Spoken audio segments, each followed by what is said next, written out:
1950 ஐயா டிஎம்எஸ் அவர்கள் கிருஷ்ண விஜயம் என்கின்ற திரைப்படத்தின் மூலம் திரையுலகத்திற்கு அடியெடுத்து வைக்கின்றார். அந்த படத்தில் ராதே நீ என்னை விட்டு போகாதேடி, ராதே நீ என்னை விட்டு போகாதேடி, அந்த பாடல் கிராம்போன் வடிவில் வந்தது.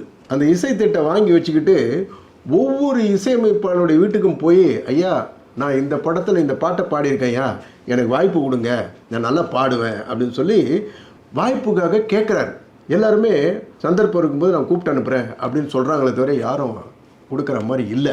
அந்த காலகட்டத்தில் ஏஎம் ராஜா அவர்களும் கண்டசாலா அவர்களும் புகழின் உச்சியில் இருந்தார்கள். அவர்கள் தான் தமிழ் திரைப்படத்தில் பாடிக்கொண்டிருந்தார்கள். அவருக்கு எப்போ வாய்ப்பு வந்துச்சுன்னு சொன்னால் 1954 ஒரே சமயத்தில் கூண்டுக்கிளி, தூக்கு தூக்கி, மலைக்கண்ணன் இந்த 3 படங்களிலும் டிஎம்எஸ் ஐயா அவர்கள் பாடியதற்கு பிறகு அவர் இசையமைப்பாளர்களை தேடி சென்ற காலம் போய் அவர் வீட்டுக்கு முன்னாடி காரு வரிசை கட்டி நிற்குது.